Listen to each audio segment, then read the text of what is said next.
In a previous video, I posed a question of how would the TTYD partners do in Paper Mario for the Nintendo 64. It was a fun video to make, but it also raised a question as to the inverse. How would the original cast of partners do in Paper Mario The Thousand Year Door? A game with a more advanced battle system with partner HP, partner badges, unique battle properties like floating over the ground or having defense, you get the idea. My ground rules for this video will be the same as my last one.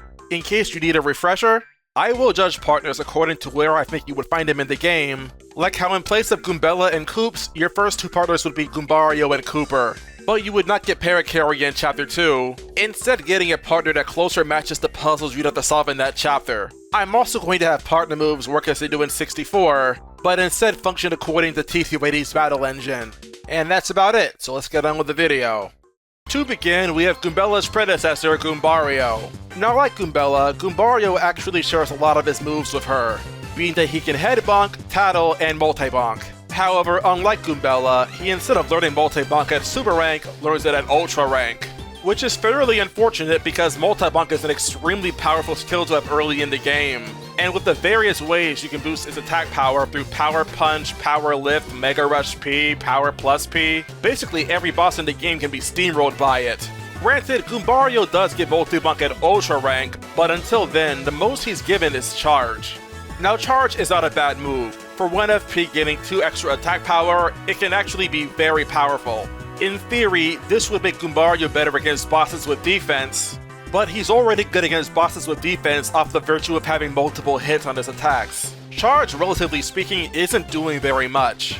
And being that Goombario is generally poor against multiple enemies at once, he's also going to be outclassed by other partners who can target multiple enemies like Kooper and Bombette. Meaning he's potentially good against bosses, but in practice is actually very bad against regular enemies, especially in the Pit of 100 Trials. There is also the elephant in the room that Charge P is a badge that exists as well, which you would think would make it so that Charge would just be completely useless once you get to Chapter 3, but I'm going to disagree on that, because Charge badges can actually stack with each other, and at least regarding the name of the move, there's no distinction between Goombario's Charge and what Charge P would grant. And with an additional Charge badge equipped, it would actually allow Goombario to charge plus 3 from using Charge once for 2 FP. For an idea on how strong that actually would be, there's a Paper Mario 64 badge called Super Jump Charge, which for 4 FP allows Mario to charge his jump by plus 3 attack. And that badge in 64 was considered one of the best badges in the game. So by giving Goombario basically a cheaper version of that badge, combined with also getting multi-bonk after Chapter 5 is finished, Goombario would become a real titan against single-target bosses. It's just a shame that in TTYD, you may not even really need all of those extra tools, because it gives you so much already. Goombella was already kind of a one-trick pony, but Goombario would take that to a whole new level. Just where Goombella at least has Raleigh Wink, Goombario was just kind of overkill. But at least Goombario has his place.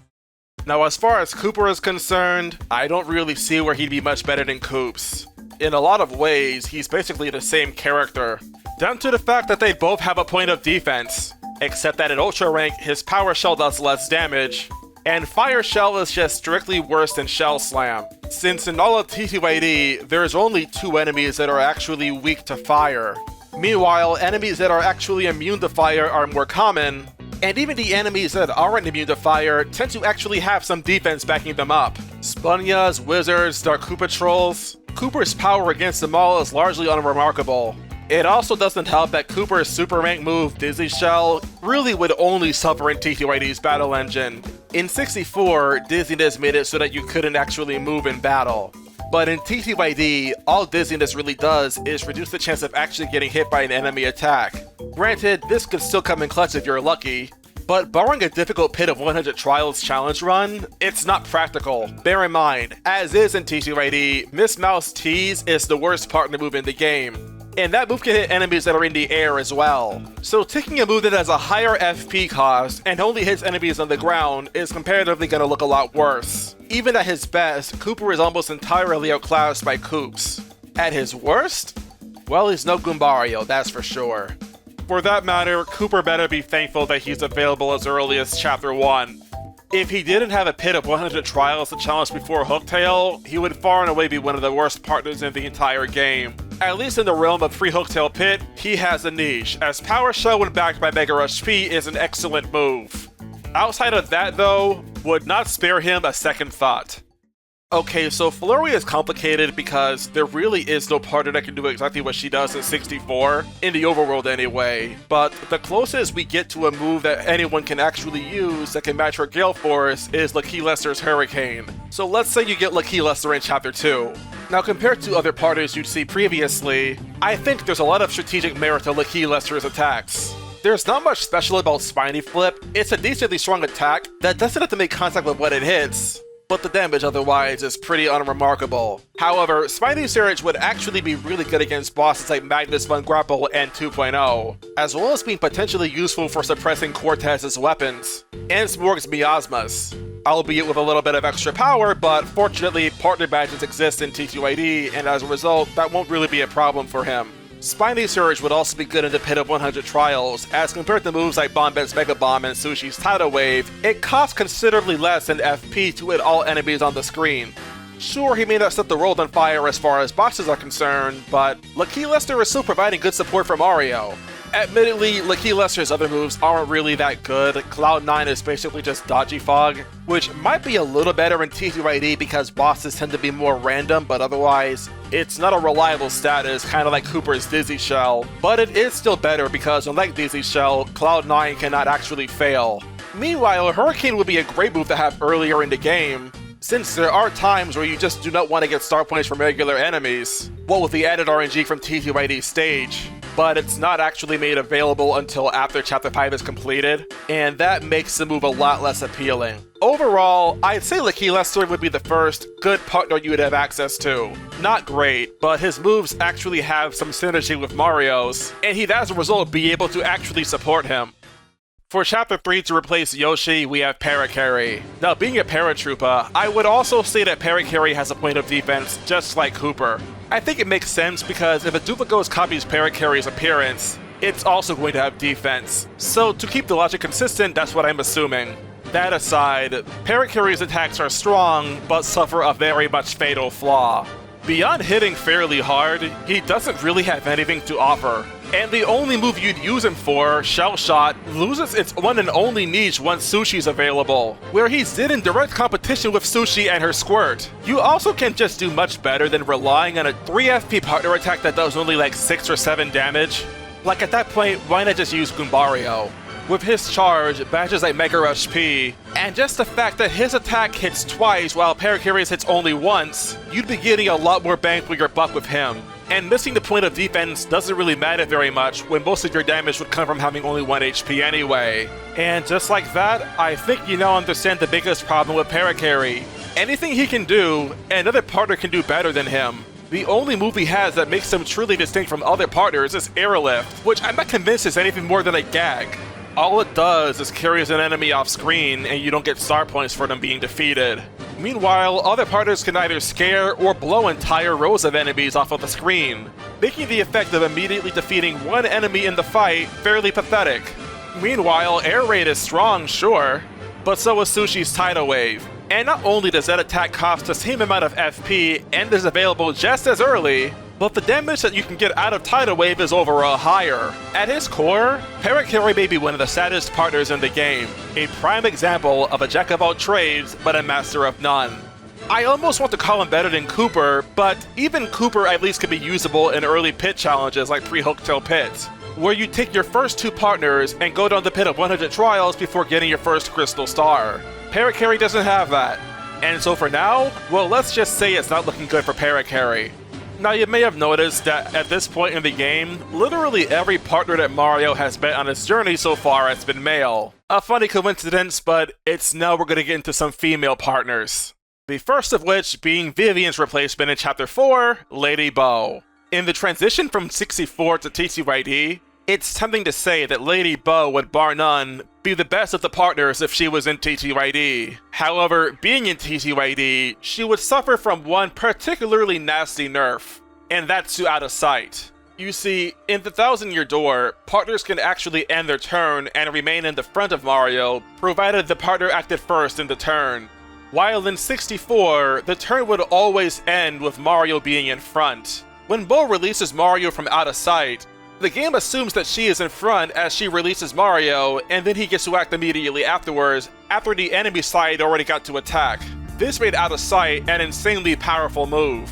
However, in TTYD, Bow's Out of Sight would instead work like Vivian's Veil, where if Bow uses Out of Sight after Mario acts, then Mario will lose his next turn as Bow releases him, meaning it no longer functions as a pseudo rally wing. It's an unfortunate nerf for sure, but Bow is still a very powerful partner in her own right. Despite her heavily nerfed Out of Sight skill, her Smack and Fan Smack attacks are still as strong as ever, except that the way they were programmed in 64 is rather peculiar. Granted, in that game it made sense, because Bow is programmed to not be able to do more than 1 damage per hit, or 2 if she's using Fan Smack, but therein lies the issue. Bow's attacks are not programmed to do less damage per hit, meaning the power of her first smack is going to be the power of her last smack, and this makes her potential damage output downright nightmarish. She basically becomes the souped up version of Goombario's multi-bonk before he even has access to multi-bonk. Admittedly, this makes Fan Smack somewhat dead weight, because once Bow's smack reaches at least 5 attack power, the damage between the 2 attacks becomes equal. And any more than that, Bow will start doing more damage for 0 FP. Safe to say, her damage potential would far and away outclass that of even Yoshi. You would not need a lot of setup to just melt every boss in your way after that. Cortez, Smorg, Magnus 2, Gloomtail, all will be scared to death by Bow. And you hardly need Mario to do damage at that point. She also has Spook, which is an actually half-decent move for getting rid of enemies that you don't want start points from. Now, it is unfortunate that Bow doesn't have an attack that does damage to all enemies on the screen like Yoshi has with Stampede, but she also doesn't really need one. That's just the raw power of multi-hitting moves. She may really be good at only one trick, but it's a trick that just will never get old. Now, following Chapter 4, you get access to an optional partner in Miss Mouse. So, to stand in for her, let's talk about Watt. Already it needs to be said, but Watt's basic attack, Electro Dash, is strictly better than Mouse's Love Slap. She does more damage, has better range, and can't be fended off by enemy spikes. And if for whatever reason you can't actually buff your partner's attack power at all, Watt's starting attack power is 3, making her by far your best pick against any bosses with defense. However, in a lot of respects, she also shares the same weaknesses as Miss Mouse does, namely in having only one real attack, and since it hits only one enemy at a time, if ever you can buff your partner attack, then she immediately becomes outclassed by Bow. And Lakilester would still be better against multiple enemies with his Spiny Surge skill. There is also a question as to how good Power Shock and Mega Shock would be in TTYD. Sadly, the answer is just not very. Already in 64, Power Shock and Mega Shock are very situational moves that you'd almost never use, as all they do is inflict a paralyzed condition to enemies. Not only is it generally not reliable outside of bosses like Lava Piranha and Super Blooper, but the effect also just does not last very long. To say nothing of the fact that most immobilizing statuses are just outclassed by Mario's clock-out skill. And those moves wouldn't work anyway because there's no paralyzed condition in TTYD. Then there's Watt's Turbo Charge, and it was a good move in 64 because options to boost Mario's attack power were fairly limited. In TTYD, however, not so much. You actually have a lot of different options to boost Mario's attack power. The only thing Turbocharge really has going for it is that it lasts longer than any other status you can use on Mario, which, while relevant, it also depends a lot on which version of TTYD you're actually playing. You see, if you're playing on the original TTYD, then I can see Turbocharge actually being a decent move to have, because then I can see it complementing Mario's Power Lift skill very well. But even then, that's only because Power Lift is fairly inconsistent to rely on, while the Switch version of TTYD makes it fairly easy to get +4 attack and defense. In TTYD, while challenging, the bosses were not designed with being able to get attack power that high. Another thing about Watt, which I think is version dependent, is the fact that as a little Sparky, she has permanent electrified status on her, meaning that if she gets directly attacked, she could end up shocking the attacker and do recoil damage to them, which really only furthers her offensive potential, and again, depending on the version of the game you're playing, could actually make her a very viable counter to Bowser in Chapter 8. or at least in the GameCube version, if Bowser is unable to finish an attack without receiving recoil for the first time using his Poison Bite or Ground Pound, he will always use the move again and again until either he misses the move or actually manages to finish it without getting interrupted. Though admittedly that's actually fairly situational. However, Watt being a being of electricity would actually give her another advantage, and that's that she's actually entirely immune to electric damage. Electrified opponents, Rough Puff Lightning, Thunder Rages, none of that would affect Watt at all. And what's really nice about this is that one of the bosses in Chapter 8, Grotus, actually does use Lightning as an attack, meaning she's actually blessed with a very significant defensive advantage there. And not just Grotus, but also Marilyn with her lightning magic, which is especially cool because that's one of the few attacks in the entire game you cannot guard at all. The bottom line is that as a partner, Watt would be very specialized in what she could actually do. Not a great partner by any stretch, but I could still see her having use somewhere. As much as I have to say for Watt, I have considerably less to say for Bombette, who in my understanding would replace Bobbery. Bombette's only attacks are a body slam that can only hit enemies on the ground, and 3 variations of bombs. I'll be straight with you all. The only thing that Bombette can do that Bobbery can't do is being able to knock down Parabuzzies so that she can do 1 damage to them per hit with body slam at Ultra rank. She otherwise doesn't really offer anything special. The most I can really say in favor of her is that her Power Bomb for 6 FP does 7 damage. And at least on the Switch version of TTYD, it would in theory make her stronger against the Shadow Sirens rematch as well as Grotus. The Shadow Sirens because that's a boss fight with multiple targets and they're all on the ground, and Grotus because Bombette's explosions would actually ignore the defense that the Grotus X's would provide, given they have an elemental property that's not normal. But even in both of these avenues, Bombette is outclassed by Sushie. Really, the only thing that Bombette can do that no other partner can do is flip over Clefs, which really isn't in high demand when Mario's Earth Tremor would do the job just fine, and it as a result just makes Bombette feel like baggage. I guess technically she would be the best partner to use against Dark Bones in Chapter 8's Palace of Shadow, but that's really it. And she otherwise just does not offer anything of value for most other bosses in the game, and would also be a subpar pick for the Pit of 100 Trials unless you just really did not care about your FP. All in all, Bombette's a total dud. But it makes sense. Even in 64, she was designed to be one of the first partners you get in the game. Getting her in Chapter 5, the same chapter I'd say you'd find Sushie in, would really dampen her viability. Now speaking of Sushie, she's the 8th partner in the game that we're discussing, but there are also only 7 partners in all of 64. However, in Chapter 5, there's an ability that Mario gains that allows him to swim through the water. So let's say instead of that, you get Sushie as a partner there. In battle, she would be extremely similar to Parakarry. Belly Flop and Skydive are effectively the same move, as well as Shell Shot and Squirt. However, what Squirt has over Shell Shot is that it actually has a type advantage against fiery enemies. A fact that, admittedly, is not actually relevant in Chapter 5. Because leading into Chapter 5, you can actually have Parakarry ranked at the Super rank, and that would mean both of their attacks would do the same amount of damage. Since water being strong against fire really only adds 1 extra point of damage to Sushie's attacks. This likewise makes her basically indistinguishable from Parakarry until after Chapter 5, where she gains both Water Block and Tidal Wave. Admittedly, Water Block would be a fair bit worse in TTYD, where especially late game, a lot of bosses have piercing attacks. However, it could still be useful for bosses like Smorg and Magnus Von Grapple 2.0, and with the existence of attacks that can't be blocked like Dragon Bites, it would also help in alleviating RNG without having to rely on Power Lift or Defense Badges to do so, and its effect of reducing damage from fire attacks would still be intact anyway.